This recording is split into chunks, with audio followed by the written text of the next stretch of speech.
Hello बच्चों, कल हम लोगों ने विलयन पर कुछ टॉपिक पे बात की थी। आज उसी के आगे देखते हैं कहां तक पहुंचे थे कल।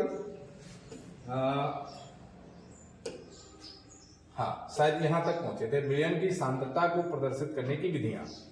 इस पे हम लोगों ने बेटा देख लिया था कल द्रव्यमान बटे द्रव्यमान परसेंटेज। चलो इसका कलर चेंज कर लेते हैं। हाँ, ये द्रव्यमान बटे द्रव्यमान परसेंटेज देखा था, द्रव्यमान बटे आयतन परसेंटेज देखा था। द्रव्यमान बटे द्रव्यमान परसेंटेज क्या था, जैसे हमने यहां पे लिया था 10% W/W। इसका बेटा अर्थ क्या था हमारे पास, कल जो हम लोगों ने पढ़ा था कि 10% W/W का अर्थ मान लीजिए 10/100, तो 100 में 10, इसका मतलब सीधा सा यही निकल रहा था। मतलब विलयन का द्रव्यमान 100 ग्राम, 100 ग्राम विलयन के द्रव्यमान में 10 ग्राम विलय घुला हुआ है। इसका मतलब हम लोगों ने कल ये सीखा था। इसी प्रकार द्रव्यमान बटे आयतन परसेंटेज पे हम लोगों ने ये पढ़ा था। सपोज करिए द्रव्यमान परसेंटेज हमसे पूछा जाए W/V, तो इसका अर्थ बेटा क्या था हमारे पास, इसका भी अर्थ वही था सिंपल सा कि 10/100, मतलब विलयन के 100 ml आयतन में, विलयन के 100 ml आयतन में विलय का 10 ग्राम घुला हुआ था। आज सर हम लोगों को देखना था आयतन बटे आयतन परसेंटेज। तो चलिए आयतन बटे आयतन परसेंटेज आज हम लोग कॉपी कर रहे हैं। चलिए ये आ गया आपका आयतन बटे आयतन परसेंटेज। तो बेटा इसका अर्थ समझे यहाँ पे आज। हाँ चलिए, आयतन बटे आयतन परसेंटेज क्या है, लिखा हुआ है कि किसी विलयन के 100 ml आयतन में, कितने में बेटा 100 ml आयतन में घुले विलय का ml में आयतन, ml में आयतन उसका क्या कहलाता है, आयतन बटे आयतन प्रतिशत कहलाता है। तो इसके लिए बेटा हम क्या लिख सकते हैं, फार्मूला लिख सकते हैं यहां पे, आयतन बटे आयतन प्रतिशत बराबर विलय का आयतन, विलय का आयतन बटे विलयन का आयतन, विलयन का आयतन और गुणे 100। बेटा हमारे पास फॉर्मूला क्या बन जाएगा, आयतन बटे आयतन प्रतिशत बराबर विलय का आयतन बटे विलयन का आयतन गुणे 100। अब सपोज करिए हमारे पास इसी में कह दिया जाए कि आप बेटा बताइए 10% V/V का अर्थ क्या होगा, 10% V/V का अर्थ क्या होगा। तो बहुत सिंपल सा कॉन्सेप्ट है कि 10% V/V, जैसे हम लोगों ने अभी पीछे भी पढ़ा था 10% W/V पढ़ा, 10% W/W पढ़ा, अब हम लोग पढ़ रहे हैं 10% V/V। तो वही कॉन्सेप्ट लगाना है यहाँ पर 10% V/V के लिए भी कि 10% का मतलब हो गया 10/100, मतलब विलयन का आयतन 100। तो इसको हम लोग ऐसे बोल सकते हैं कि 100 ml आयतन में विलयन के आयतन में, 100 ml विलयन के आयतन में विलय का 10 ml घुला हुआ है। 100 ml विलयन के आयतन में विलय का कितना ml घुला हुआ है बेटा, 10 ml घुला हुआ है। तो इसको हम लोग सीधे से क्या बोल सकते हैं, आयतन बटे आयतन परसेंटेज। तो वही यहाँ पे नोट पॉइंट पे भी लिख दिया गया है कि किसी विलयन के 10% आयतन बटे आयतन का, किसी विलयन के 10% आयतन बटे आयतन का, ये देखिए यहाँ पे लिखा हुआ है कि किसी विलयन के 10% आयतन बटे आयतन प्रतिशत का अर्थ है कि विलयन के 100 ml में 10 ml विलय घुला हुआ है। यही बात हमने करी। अगर मान लीजिए हमसे कहा जाए 5% V/V का अर्थ बताइए, 5% V/V का अर्थ क्या होगा, तो हम सीधा सा क्या लिख देंगे, 5/100, मतलब विलयन का आयतन 100 ml है, उस 100 ml में विलय का 5 ml घुला हुआ है। यहां से क्या बोल सकते हैं बेटा, 5% के लिए पूछा जाए, जितने भी परसेंट के लिए पूछा जाए तो उसका बटा 100 कर देना है, और जो 100 होगा वो विलयन का आयतन ml में होगा, और बटे उसके ऊपर जो होगा वो विलय का आयतन होगा। तो यहां पर इसको जल्दी से एक बार स्क्रीनशॉट ले लेते हैं, फिर आगे देखते हैं। अगला बेटा हमारे पास कॉन्सेप्ट है पीपीएम में सांद्रता। क्या बेटा? पीपीएम में सांद्रता। पीपीएम का फुल फॉर्म होता है पार्ट पर मिलियन। क्या होता है बेटा? ये देखिए यहां पर लिख दिया है मैंने, पार्ट पर मिलियन। ये आपका लिखा हुआ है पार्ट पर मिलियन। तो पीपीएम में सांद्रता क्या है, इसको एक बार डेफिनेशन को रिवाइज कर लेते हैं। विलयन के 1 मिलियन ग्राम, कितने ग्राम बेटा? 1 मिलियन ग्राम। इस बात को ध्यान रखिएगा, विलयन के 1 मिलियन ग्राम में उपस्थित विलेय की ग्राम में मात्रा, विलेय की ग्राम में मात्रा उसकी पीपीएम में सांद्रता कहलाती है। तो फॉर्मूला हमारे पास क्या बनेगा, लिखेंगे बेटा पीपीएम में सांद्रता बराबर, पीपीएम में सांद्रता बराबर क्या लिख दे बेटा? विलेय का द्रव्यमान, विलेय का द्रव्यमान, द्रव्यमान बटे क्या आ जाएगा हमारे पास? विलयन का द्रव्यमान, विलेय का द्रव्यमान बटे विलयन का द्रव्यमान। और बेटा यहां पे क्या आ जाएगा? ये भी हमारे पास ग्राम में होगी वैल्यू, और ये भी हमारे पास किस में होगी बेटा? ग्राम में। और गुणे 10 की पावर 6। ये 10 की पावर 6 बेटा क्यों लिया गया है? क्योंकि विलयन के 1 मिलियन ग्राम में, कितने ग्राम में? 1 मिलियन ग्राम में। तो हमारे पास फार्मूला क्या बन जाएगा? पीपीएम में सांद्रता बराबर विलेय का द्रव्यमान बटे विलयन का द्रव्यमान ग्राम में गुणे 10 की पावर 6। चलो इसकी ब्राइटनेस थोड़ी सी बढ़ा देते हैं। तो अब हमारे पास फार्मूला तो एक सिंपल सा ये बन गया। क्या बना? पीपीएम में सांद्रता बराबर विलेय का द्रव्यमान बटे विलयन का द्रव्यमान गुणे 10 की पावर 6। बेटा इसके लिए एक फार्मूला और होता है, दूसरा फार्मूला हमारे पास क्या बन जाएगा? चलो कलर चेंज कर देते हैं इसका। दूसरा फार्मूला हमारे पास जो बनेगा वो बेटा क्या बनेगा? लिखेंगे पीपीएम में सांद्रता, पीपीएम में सांद्रता बराबर विलेय का द्रव्यमान, विलेय का द्रव्यमान बटे विलयन का, विलयन या जल का आयतन, जल का आयतन, आयतन और गुणे 10 की पावर 6। बेटा इसको भी फार्मूला नोट कर लीजिएगा। पीपीएम में सांद्रता बराबर विलेय का द्रव्यमान बटे विलयन या जल का आयतन गुणे 10 की पावर 6। अब देखिए यहाँ पे इसका मतलब क्या है? शक्कर, नोट पॉइंट में देखिए दिखाया गया है शक्कर के 10 पीपीएम, 10 पीपीएम। विलयन का अर्थ क्या होगा?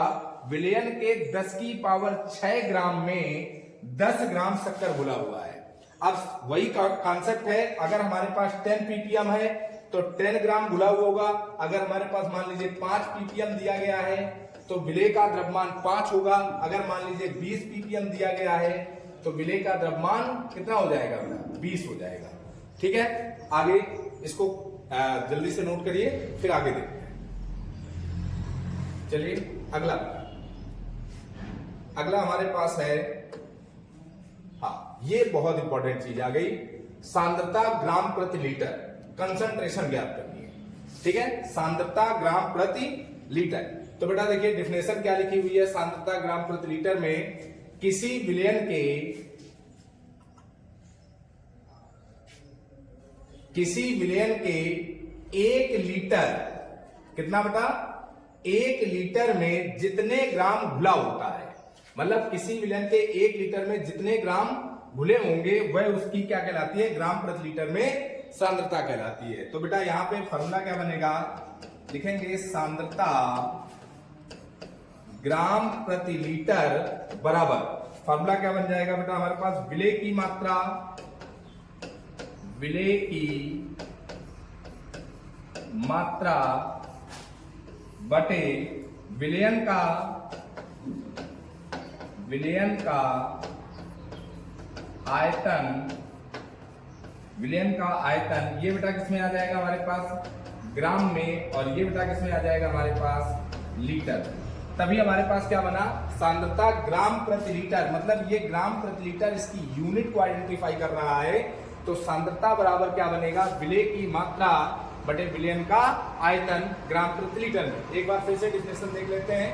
किसी विलयन के 1 लीटर में जितने ग्राम, मतलब किसी विलयन के 1 लीटर आयतन में जितने ग्राम विलेय घुला होता है वो उसकी क्या कहलाती है बेटा, ग्राम प्रति लीटर में सांद्रता कहलाती है। क्या कहलाती है, सांद्रता कहलाती है। अगला बेटा कॉन्सेप्ट, इसको एक बार कॉपी करिए। हाँ, फिर आगे देखते हैं, आ जाते हैं नॉर्मलता बेटा। ये देखिए यहां पे इस कॉन्सेप्ट को समझना है, बहुत इंपॉर्टेंट सवाल है। डिफिनेशन आएगी, फिर इसके बाद इसका न्यूमेरिकल हम लोग देखेंगे। तो नॉर्मलता पे क्या कहा गया है, नॉर्मलता पे कहा गया किसी विलयन के 1 लीटर आयतन में, ठीक है। डिफिनेशन क्या होगी, किसी विलयन के 1 लीटर आयतन में घुले हुए विलेय के ग्राम तुल्यांकों की संख्या विलयन की क्या कहलाती है, नॉर्मलता कहलाती है। बहुत सिंपल सी डिफिनेशन बनेगी कि किसी विलयन के 1 लीटर आयतन में, 1 लीटर आयतन में घुले हुए विलेय के किसकी संख्या बेटा, ग्राम तुल्यांकों की संख्या। ग्राम तुल्यांकों की संख्या क्या कहलाती है, उस विलयन की नॉर्मलता कहलाती है। तो यहां पे जो फॉर्मूला बनेगा हमारे पास, अब तो यहां से हम लोग देख रहे थे, अब आगे क्या आएगा, यहां से विलेय के ग्राम तुल्यांकों की संख्या, तो लिखेंगे विलेय के ग्राम तुल्यांकों की संख्या, तुल्यांकों की संख्या बराबर हमारे पास क्या आ जाएगा बेटा, विलेय का भार बटे विलेय का तुल्यांकी भार। बेटा फॉर्मूला क्या आ जाएगा, विलेय का भार बटे विलेय का तुल्यांकी भार। अब इसको इस फॉर्मूले पे पुटअप करें तो हमारे पास क्या आएगा बेटा, नॉर्मलता बराबर क्या आ जाएगा, विलेय का भार बटे क्या आ जाएगा बेटा, विलेय का तुल्यांकी भार गुणे क्या आ जाएगा बेटा, विलयन का आयतन। इसको बेटा हम शॉर्ट फॉर्म में कैसे लिख सकते हैं, ये आयतन किसमें होना चाहिए, लीटर में होना चाहिए। अब इसको शॉर्ट फॉर्म में अगर लिखना है तो सिंबल के थ्रू लिखना है, तो कैसे लिख सकते हैं, नॉर्मलता को हम n से आइडेंटिफाई कर दें और बराबर क्या आ जाएगा, विलेय के भार को हम w से मान लें और विलेय का तुल्यांकी भार क्या होता है बेटा, E इंटू वी। तो ये हमारे पास फॉर्मूला बनेगा क्या, n बराबर w by E into V. अब यहां से इसकी यूनिट क्या हो जाएगी, तो लिखेंगे नॉर्मलता का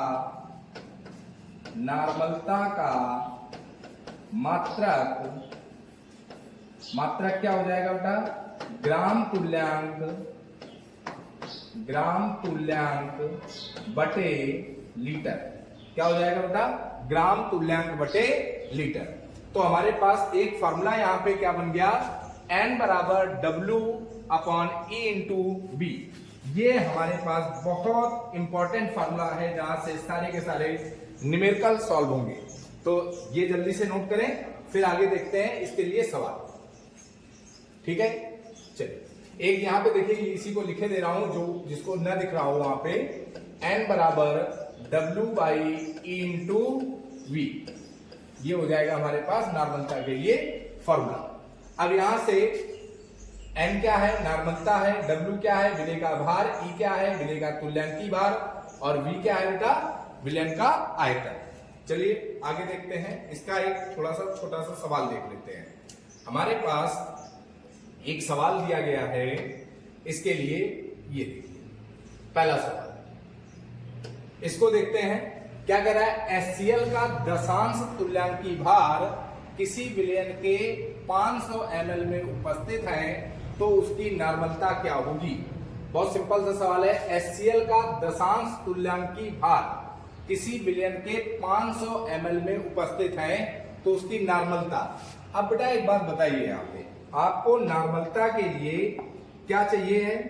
देखिए नॉर्मलता का फॉर्मूला आपने अभी पढ़ा, नॉर्मलता बराबर आपने फॉर्मूला पढ़ा बेटा W/E इंटू वी, ये लीटर। नॉर्मलता के लिए आपने सिंपल सा फॉर्मूला ये पढ़ा। अब क्या कह रहे हैं? हाँ, तो क्वेश्चन था हमारे पास HCl का दशांश तुल्यांकी भार। बेटा देखिए यहाँ पे इस शब्द को समझना, दशांश तुल्यांकी भार किसी विलयन के 500 ml में उपस्थित है तो विलयन की नॉर्मलता। तो आप समझिए नॉर्मलता बराबर हमारे पास क्या होता है W/E इंटू वी, और ये लीटर में। तो चूंकि आयतन दिया गया है तो लिखेंगे आयतन बराबर हमारे पास कितना दिया गया है बेटा 500 ml। बात समझो, क्या दिया गया है 500 ml। अब इसको हम सीधे सीधे किसमें कन्वर्ट कर लें, लीटर में कन्वर्ट कर लें। तो कितना आ जाएगा बेटा 500 बटा 1000, मतलब हमारे पास 0.5 लीटर। अब क्या कह रहा था कि HCl का दशांश तुल्यांकी भार, जो भार है विलेय का भार है वो तुल्यांकी भार का 10वां भाग है। तो क्या लिखेंगे विलेय का भार। तो विलेय का भार जो है वो तुल्यांकी भार का 10वां भाग है, मतलब विलेय का तुल्यांकी भार ऐसे लिख सकते हैं, विलेय का तुल्यांकी भार का 10वां भाग मतलब 1/10। तो विलेय का तुल्यांकी भार क्या होता है? तो HCl का तुल्यांकी भार, HCl का तुल्यांकी भार बेटा होता है 36.5। तो HCl का तुल्यांकी भार हमारे पास 36.5 होता है। तो विलेय का भार क्या है? विलेय का तुल्यांकी भार का 10वां भाग। तो इसको आप क्या लिख सकते हो 36.5 गुणे 1/10, तो मतलब आ जाएगा 3.56। अब ये आपके पास 3.56 क्या आ गया? विलेय का भार आ गया। और विलेय का तुल्यांकी भार मतलब HCl का तुल्यांकी भार 36.5 दिया गया है। अब सीधे सीधे आप नॉर्मलता लगा दीजिए। तो नॉर्मलता बराबर आपके पास क्या आ जाएगा? विलेय का भार कितना हो गया 3.65 बटे विलेय का तुल्यांकी भार बेटा कितना हो गया 36.5, और गुणे आपके पास आयतन कितना दिया गया था 0.5।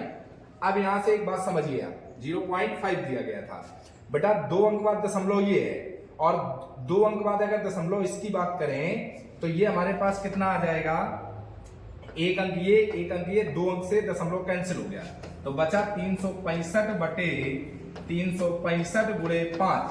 तो हमारे पास 365 से 365 कैंसिल हो गया, तो बचा 1/5 मतलब 0.2। अब ये 0.2 क्या आ गया बेटा? नॉर्मलता। ये हमारे पास इसका राइट आंसर हो गया।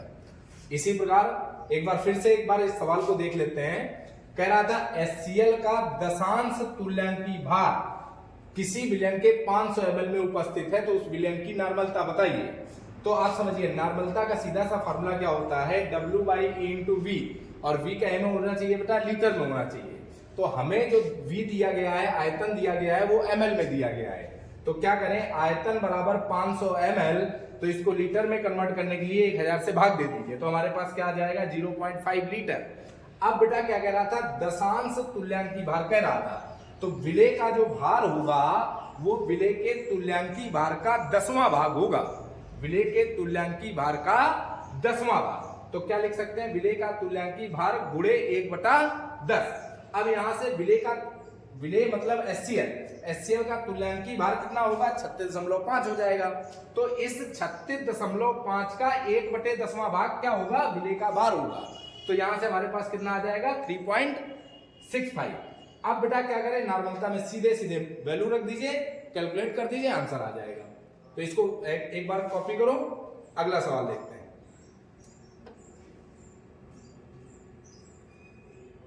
अगली डिफिनेशन हमारे पास आती है बेटा मोलरता। अगली डिफिनेशन क्या आती है, मोलरता। अच्छा, मोलरता की डिफिनेशन क्या है उसको एक बार सुन लीजिए। मोलरता की डिफिनेशन कहती है विलयन के 1 लीटर आयतन में, विलयन के 1 लीटर आयतन में, इस बात को समझिए, विलयन के 1 लीटर आयतन में घुले हुए विलेय के मोलों की संख्या, किसकी मोलों की संख्या बेटा, विलेय के मोलों की संख्या, उसकी क्या कहलाती है, मोलरता कहलाती है। तो इसका फॉर्मूला अगर लिखना है तो क्या लिखेंगे बेटा, मूलरता बराबर क्या आ जाएगा बेटा, विलेय के मोलों की संख्या, विलेय के मोलों की संख्या बटे विलयन का आयतन, विलयन का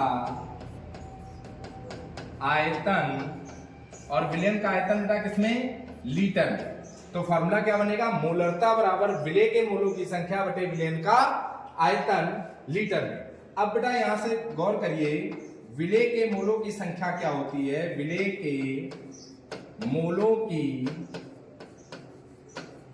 संख्या, बेटा विलेय के मोलों की संख्या को हम स्मॉल n से आइडेंटिफाई करते हैं, तो क्या आ जाएगा, विलेय के मोलों की संख्या बराबर विलेय का भार, विलेय का भार बटे विलेय का अणु भार। क्या आ जाएगा बेटा, विलेय का भार बटे विलेय का अणु भार।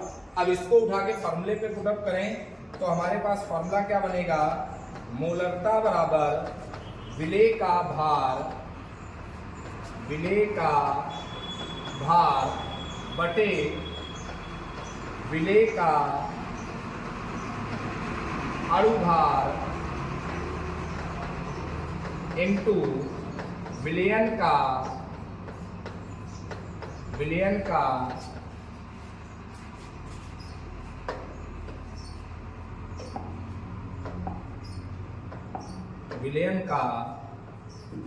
आयतन, और किसमें बेटा, लीटर में।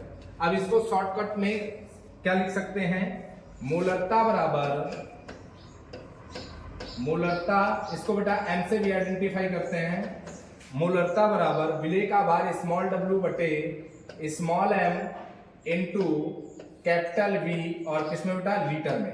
तो ये हमारे पास फॉर्मूला क्या बन जाएगा, मोलरता बराबर W by M into V।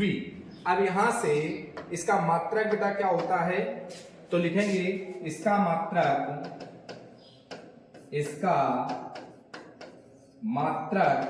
बेटा मोल बाई लीटर। क्या होता है, मोल बाई लीटर। ठीक है, तो एक बार फिर से डेफिनेशन इसकी सुन लेते हैं। विलयन के 1 लीटर आयतन में घुले हुए विलेय के मोलों की संख्या उसकी क्या कहलाती है, मोलरता कहलाती है। और मोलरता बराबर फॉर्मूला क्या हो जाएगा हमारे पास, मोलरता बराबर स्मॉल w बटे स्मॉल m इंटू v। तो एक बार यहां भी फॉर्मूला लिखे दे रहा हूं, मोलरता मतलब m बराबर क्या आ जाएगा, स्मॉल w बटे स्मॉल m इंटू v, किसमें बेटा, लीटर में।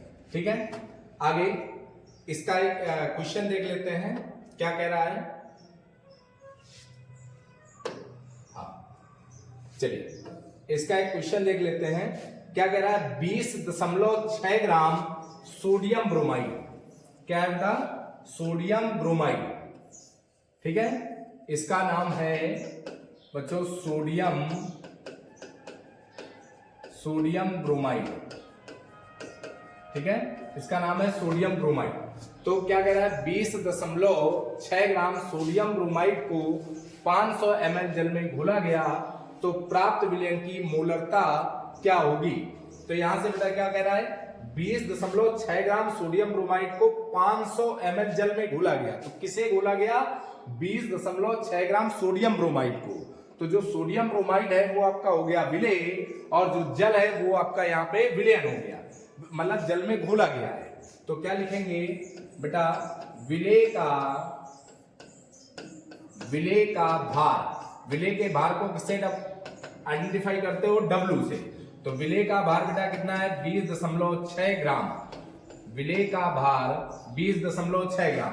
तो बेटा क्या घोला गया है, सोडियम ब्रोमाइड।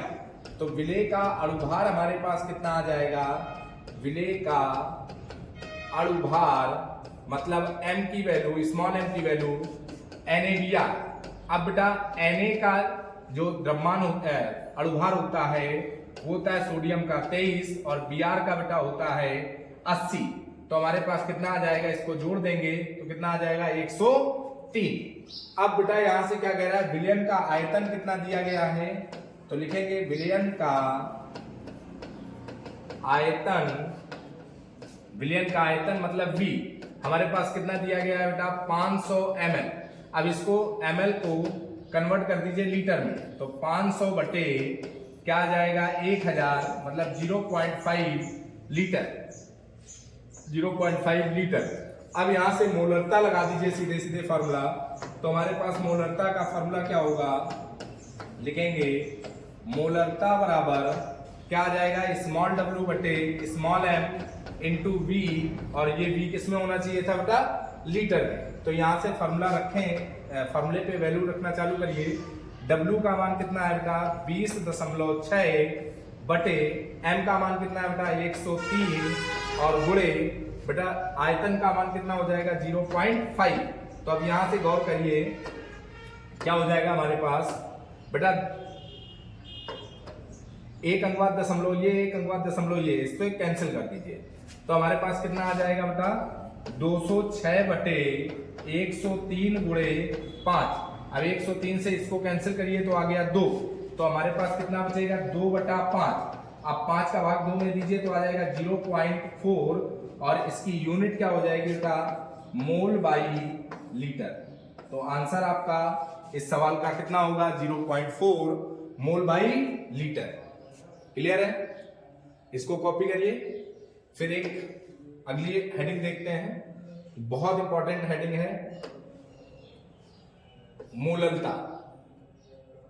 ठीक है, मोललता को एक बार देख लेते हैं क्या है मोललता, इसको समझिए। क्या कहा गया है बेटा मोललता पे, क्या कहा गया है इसको समझें। कह रहा है विलायक के 1 किलोग्राम भार में, विलायक के 1 किलोग्राम भार में घुले हुए विलेय के मोलों की संख्या, विलायक के 1 किलोग्राम भार में घुले हुए विलेय के मोलों की संख्या उसकी क्या कहलाती है बेटा मोललता कहलाती है। तो वही चीज यहाँ पे लिखा हुआ है विलायक के 1 किलोग्राम भार में घुले हुए विलेय के मोलों की संख्या क्या कहलाती है बेटा मोललता कहलाती है। यहाँ पे इस बात को ध्यान रखिएगा, एक था अपने पास मोलरता, क्या था बेटा मोलरता, और अब हम लोग क्या देख रहे हैं मोललता देख रहे हैं। थोड़ा सा अंतर है तो इस पे कंफ्यूज मत होइएगा। मोललता कहलाती है, मोलरता अलग चीज थी, वो आयतन के लिए था, और ये हमारे पास विलायक के 1 किलोग्राम भार के लिए है। तो यहाँ पे बेटा इसका अगर हम लोग फार्मूला देखें तो क्या बनेगा फार्मूला, यहाँ पे लिखते हैं। हाँ चलिए क्या लिखेंगे, मोलरता बराबर मोललता बराबर क्या हो जाएगा विलेय के मोलों की संख्या, विलेय के मोलों की संख्या बटे विलायक का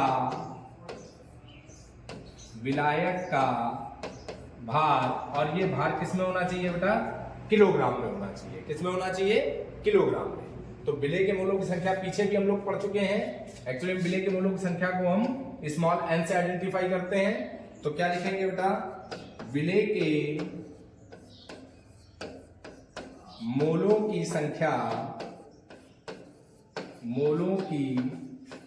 संख्या मतलब n बराबर क्या आ जाएगा बेटा विलेय का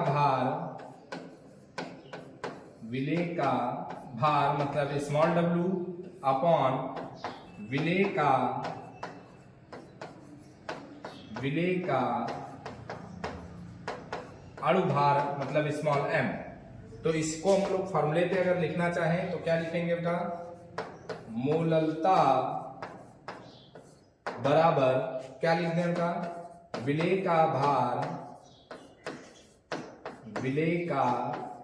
भार बटे विलेय का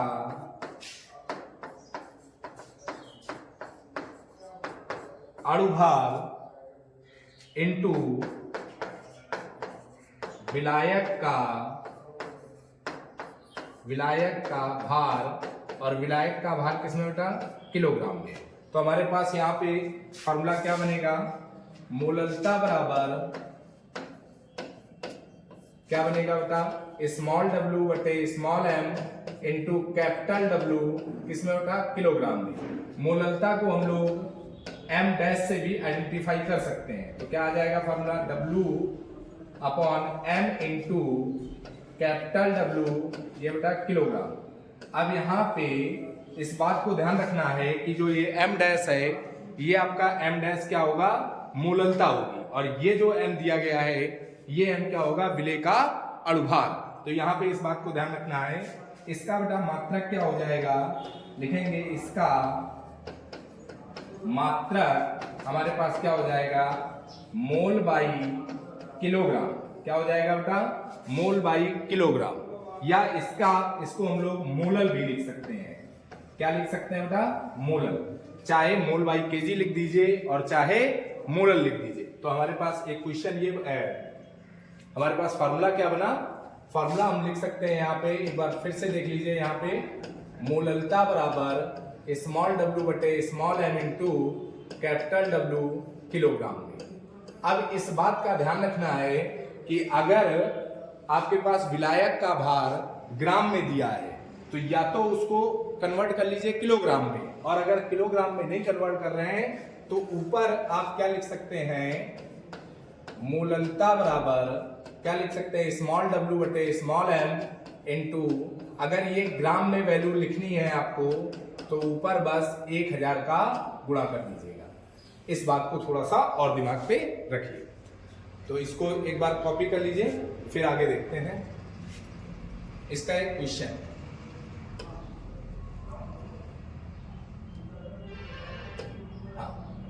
ये आ गया आपका, इसका एक क्वेश्चन है, बहुत इंपॉर्टेंट क्वेश्चन है। क्या कह रहा है, चीनी के सिरप के 214.2 ग्राम में 3.4 ग्राम चीनी है, और उस चीनी के सिरप में मोललता ज्ञात कीजिए, ये पूछा जा रहा है। तो एक बात समझिए, चीनी के सिरप के 214.2 ग्राम में 34 ग्राम चीनी है, 3.42 ग्राम चीनी है। मतलब आप एक समझिए, ऐसे समझे, यहाँ पे कोई एक बर्तन है, उसमें जो शरबत बना हुआ है, सिरप है, उस सिरप का टोटल, मान लीजिए यहां से सिरप पूरा भरा हुआ है, इससे सपोज करो ये सिरप भरा हुआ है, इस पूरे सिरप का जो वेट है वो बेटा है 214.2 ग्राम। अब इस बात को न्यूमेरिकल को समझिए, पूरा इस सिरप का वेट 214.2 ग्राम है, और वो कह रहा है कि उस पूरे 214.2 ग्राम में 3.42 ग्राम आपकी शुगर है। क्या है बेटा, शुगर है, C12H22O11। ये इसमें इस पूरे सिरप में 214.2 ग्राम के पूरे सिरप में 3.42 ग्राम आपकी शुगर है। तो जाहिर सी बात है कि बाकी जो होगा वो क्या होगा, पानी। ठीक है, तो आप ये कह सकते हैं कि पूरे विलयन का जो भार है वो 214.2 ग्राम है, और विलेय कितना है, 3.42 ग्राम। तो आप विलायक का भार यहां से निकाल पाएंगे। तो देखते हैं कैसे लगाएंगे बेटा। हाँ, देखिए क्या दिया गया है, विलेय का जो भार दिया गया है, विलेय का भार यानी विलेय क्या है आपका, शुगर। तो विलेय का भार स्मॉल w कितना दिया गया है बेटा, 3.42 ग्राम, 3.42 ग्राम दिया गया है। अब विलेय एक्चुअली में है क्या बेटा, चीनी है। तो लिखेंगे विलेय का अणुभार, विलेय का बेटा क्या, अणुभार। अब अणुभार मतलब m, तो चीनी क्या है बेटा, C12H22O11। इसका अगर हम अणुभार निकालें तो कार्बन का कितना होता है बेटा, 12। कितने कार्बन एटम है, 12, प्लस हाइड्रोजन का 1 होता है, कितने एटम है बेटा, 22, प्लस ऑक्सीजन बेटा 16 होता है, कितने एटम है, 11। इसको बेटा कैलकुलेट करेंगे तो आएगा 342, मतलब 342। क्लियर है, एक बार कैलकुलेट कर लीजिएगा। उसके बाद क्या कह रहा है, विलयन का जो भार दिया गया है, मतलब पूरा का पूरा, अभी जो मैंने डायग्राम के माध्यम से आपको बताया था, विलयन का भार जो दिया गया है पूरा, वो कितना दिया गया है, 214.2 ग्राम दिया गया है। अब चूंकि मोललता में विलयन का भार तो लगता नहीं है, मोललता में लगता है विलायक का भार। मोललता में किसका भार लगता है, विलायक का भार। तो यहां से हम क्या कर सकते हैं, यहां से क्या करें, लिखें बेटा विलयन का भार भार बराबर क्या होगा, विलेय का भार प्लस किसका भार बेटा, विलायक का भार। अब हमारे पास क्या आ जाएगा, हमें विलेय का भार तो पता है, विलायक का भार निकालना है, तो आसानी से हम निकाल सकते हैं। क्या लिखेंगे बेटा, विलायक का भार बराबर क्या आ जाएगा बेटा, विलयन का भार माइनस विलेय का भार, क्या आ जाएगा, विलयन का भार माइनस विलेय का भार, विलयन का भार माइनस विलेय का भार। अब बेटा यहां से एक बात समझिए, आपके पास विलयन का भार कितना है, विलयन का भार जो दिया गया है वो कितना दिया गया है, 214.2 माइनस विलेय का भार बेटा कितना है, 3.42। तो यहां से विलायक का भार आप निकालेंगे तो कितना निकलेगा, 214.2 में 3.42 घटाइए तो कितना आ जाएगा आपका, 214.2 में आप 3.42 घटाएंगे तो यहाँ 0 तो कितना आ जाएगा बेटा 8, यहाँ 11 में 7 गया बेटा, 11 में 4 गया 7 दशमलव, यहाँ पे बेटा कितना आ जाएगा 3, तो ये 0 2 1 1, तो कितना आ जाएगा 210। यहाँ पे एक बार देख लेते हैं, हाँ ये कितना आ जाएगा बेटा, 10 में 2 गया 8, यहाँ 1 बचा, मतलब 11, 11 में 7 गया, 11 में 4 गया 7 दशमलव, यहाँ 3 तो 0, यहाँ 1, यहाँ 2, मतलब आपका बचा 210.78। कितना बचा बेटा, 210.78। तो ये आपका किसका ग्राम आ गया, विलायक का भार आ गया। अब आप यहां से समझिए, इस बात को समझे आप, विलायक का भार आपका कितना आ गया, 210.78 ग्राम आ गया। तो मैंने आपको बताया था कि मोललता अगर आपको ग्राम में लगानी हो तो फार्मूले में 1000 का गुणा कर देना, और अगर किलोग्राम में लगानी हो तो कोई दिक्कत नहीं है, यहाँ पे इसको किलोग्राम में कन्वर्ट कर लीजिए जैसी आपकी इच्छा हो। तो अब आप सीधे सीधे क्या लगाइए बेटा, यहाँ पे लगा देते हैं, चलो यहाँ पे लगा देते हैं बेटा मोललता, क्या लगा देते हैं, मोललता। तो मोललता बराबर क्या हो जाएगा, स्मॉल w बटे m इंटू कैपिटल W, और कैपिटल W चलो यहाँ पे ग्राम में दिया है तो ग्राम में लगा देते हैं, ऊपर क्या कर दें 1000 का गुणा कर देते हैं।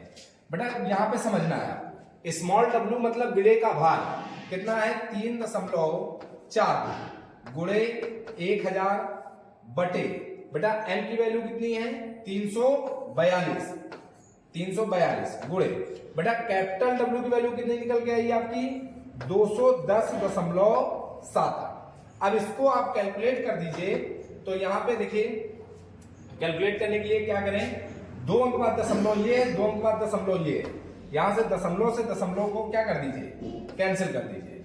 अब आपके पास क्या बचेगा बेटा, यहाँ पे चलो जगह तो ज्यादा बची नहीं है, यहाँ पे लिख देते हैं, क्या आ गया 342 गुणे 1000 बटे 342 गुणे, ये आपके पास बचा, इससे 342 से 342 कैंसिल हो गया, आपके पास क्या बचा बेटा 1000 बटे 21078। अब इसका भाग दे दीजिए तो आपके पास कितना आ जाएगा, जितना आ जाए वो क्या आ जाएगा बेटा आपके पास मोल बाई किलोग्राम, इसकी यूनिट क्या हो जाएगी आपकी मोल बाई किलोग्राम। एक बार इसको डिवाइड करके देखिए कितना आ रहा है,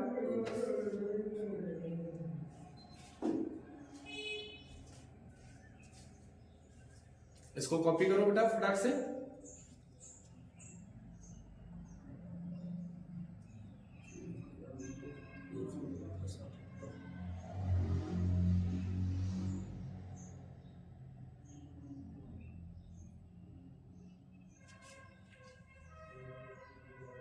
ये 0.047